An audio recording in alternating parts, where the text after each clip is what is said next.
അസ്സലാമു അലൈക്കും. ഇന്ന് ഞാൻ വന്നിട്ടുള്ളത് വളരെ സിമ്പിളായിട്ട് ചെയ്യാൻ പറ്റിയ ഒരു കടുമാങ്ങയുടെ റെസിപ്പി ആയിട്ടാണ്. ഇതിന് വേണ്ടിയിട്ട് ഞാനൊരു പച്ചമാങ്ങയാണ് എടുത്തിട്ടുള്ളത്. ഞാൻ എടുത്തിട്ടുള്ള നാടൻ നമ്പ്യാർ മാങ്ങയാണ്. നല്ല പുളിയുള്ള മാങ്ങയാണ് ഇതിന് വേണ്ടത്. ഇനി ചൂടായിട്ടുള്ള ഒരു പാനിലേക്ക് ഒരു ടീസ്പൂൺ ഉലുവ ചേർത്ത് കൊടുത്തിട്ടുണ്ട്. ഇത് നന്നായിട്ടൊന്ന് റോസ്റ്റ് ചെയ്തെടുക്കുക. അതുപോലെ തന്നെ ഒരു ടീസ്പൂൺ കടുകും ചേർത്തിട്ട് നന്നായിട്ട് റോസ്റ്റ് ചെയ്തെടുക്കുക. ഇത് പൊടിച്ചെടുക്കാനുള്ളതാണ്. ഇത് ചെറിയൊരളവായതുകൊണ്ട് മിക്സിയിലൊക്കെ ഇട്ട് കഴിഞ്ഞാൽ മിക്സിയുടെ ബ്ലേഡൊക്കെ പൊട്ടാനുള്ള ചാൻസ് ഉണ്ട്. അതുകൊണ്ട് ഇത് അമ്മിക്കല്ലിൽ ചതച്ചെടുത്താൽ മതി. ഇനി ഒരു ചൂടായ ഒരു പാനിലേക്ക് ഒരു 1/4 ടീസ്പൂൺ മഞ്ഞൾപ്പൊടി ചേർത്തിട്ടുണ്ട്. അതുപോലെ തന്നെ 1/2 ടേബിൾ സ്പൂണോളം മല്ലിപ്പൊടി ചേർത്തിട്ടുണ്ട്. മല്ലിപ്പൊടി വേണമെങ്കിൽ ചേർത്താൽ മതി, നിർബന്ധമില്ല. ഇതൊന്ന് നന്നായിട്ടൊന്ന് റോസ്റ്റ് ചെയ്തെടുക്കുക. ഇതിലേക്ക് 2 ടേബിൾ സ്പൂണോളം കാശ്മീരി റെഡ് ചില്ലി കൂടി ചേർക്കുന്നുണ്ട്. കാശ്മീരി റെഡ് ചില്ലി ആകുമ്പോൾ ഇതൊരു കറിക്ക് നല്ലൊരു തിക്നെസ് കിട്ടും. അതുപോലെ തന്നെ എരിവും കുറവായിരിക്കും. എരിവുള്ള മുളക് പൊടിയാണെങ്കിൽ അളവ് കുറച്ചിട്ട് ഉപയോഗിക്കാം. ഞാനിപ്പോൾ ഈ ഒരു കറി തിക്ക് കൺസിസ്റ്റൻസിയിലാണ് ചെയ്യുന്നത്. പിന്നെ വീഡിയോസൊക്കെ ഇഷ്ടമാണെന്നുണ്ടെങ്കിൽ എല്ലാവരും ചാനലൊന്ന് സബ്സ്ക്രൈബ് ചെയ്യണേ. തുടർന്ന് വീഡിയോസൊക്കെ കാണാം. ഇതിലേക്ക് 1 ഗ്ലാസ് വെള്ളം ചേർത്ത് കൊടുത്തിട്ടുണ്ട്. ഇനി ഇതിലേക്ക് 1 അല്ലി വെളുത്തുള്ളി ചേർത്തിട്ടുണ്ട്. അതുപോലെ തന്നെ ആവശ്യത്തിനുള്ള ഉപ്പും ചേർത്തിട്ടുണ്ട്. ഇത് ഞാൻ ഉപയോഗിക്കുന്ന മാങ്ങ വളരെ വേവ് കുറഞ്ഞിട്ടുള്ള മാങ്ങയാണ്. അതുകൊണ്ടാണ് ഞാൻ 1 ഗ്ലാസ് വെള്ളം ആഡ് ചെയ്തിട്ടുള്ളത്. അപ്പോൾ വേവുള്ള മാങ്ങയാണെങ്കിൽ അതിനനുസരിച്ചിട്ട് വെള്ളത്തിൻ്റെ അളവൊക്കെ കൂട്ടിയിട്ടൊക്കെ ഉപയോഗിക്കാം. പിന്നെ അതുപോലെ തന്നെ 2-3 കറിവേപ്പില കൂടി ചേർത്ത് കൊടുത്തിട്ടുണ്ട്. ഇതൊന്ന് മീഡിയം ഫ്ലെയിമിൽ വെച്ചിട്ടൊന്ന് അടച്ച് വെച്ചിട്ടുണ്ട്. ഒന്ന് തിളക്കാൻ വേണ്ടിയിട്ട് മാത്രം, അത്രയും സമയം മാത്രം അടച്ച് വെച്ചിരുന്നാൽ മതി.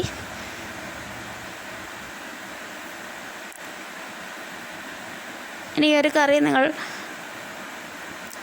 നേരത്തെ രൂപത്തിലാണ് ചെയ്യുന്നുണ്ടെന്നുണ്ടെങ്കിൽ അതിൽ മുളക് പൊടിയുടെ അളവ് മാത്രം കുറച്ച് കൊടുക്കുക. വെള്ളം കൂടുതലായിട്ട് ചേർത്തതിനാൽ ഇതിൽ ആ ഒരു മാങ്ങയുടെ ടേസ്റ്റ്, ആ ഒരു പുളിരസം ഇതിൽ വരില്ല.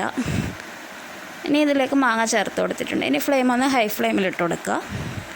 ഇനി ഇതിലേക്ക് നമ്മുടെ ഉലുവയും കടുകും പൊടിച്ചതുകൂടി ചേർത്ത് കൊടുക്കാം. ഇനി ഇതൊന്ന് നന്നായിട്ട് തിളച്ച് വരട്ടെ. ഇനി അതിനുശേഷം നമുക്ക് ഫ്ലെയിം ഓഫ് ചെയ്യാം.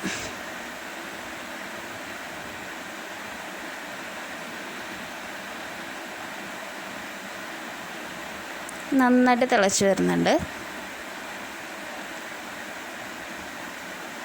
ഈ ഒരു മാങ്ങ പെട്ടെന്ന് വെന്ത് കിട്ടും. ഒന്ന് വെള്ളം തിളക്കുമ്പോഴത്തേക്ക് തന്നെ പെട്ടെന്ന് വേവുന്ന ഒരു മാങ്ങയാണ്.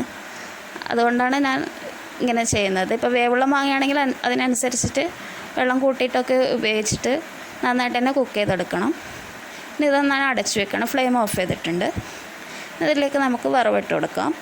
അതിന് വേണ്ടിയിട്ട് ഒരു 3 സ്പൂൺ വെളിച്ചെണ്ണയിലേക്ക് ഒരല്പം കടുക് കൂടി ചേർത്തിട്ടുണ്ട്.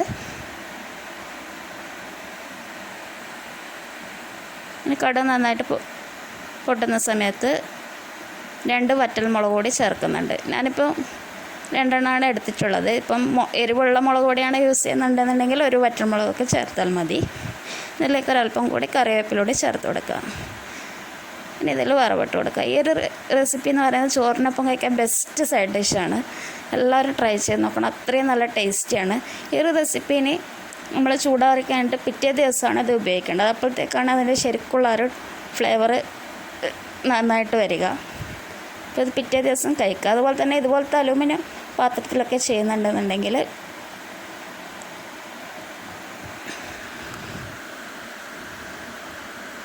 അത് പെട്ടെന്ന് തന്നെ ചൂടാറിക്കഴിഞ്ഞ ശേഷം ഒരു പാത്രത്തിലേക്ക് മാറ്റി കൊടുക്കാം. ഇതൊക്കെ മൺചട്ടിയിലാണ് ഈ റെസിപ്പിയൊക്കെ ചെയ്യാൻ നന്നായിട്ടുണ്ടാവുക. അപ്പോൾ എല്ലാവർക്കും റെസിപ്പി ഇഷ്ടമായെന്ന് വിചാരിക്കുന്നു. Thank you for watching.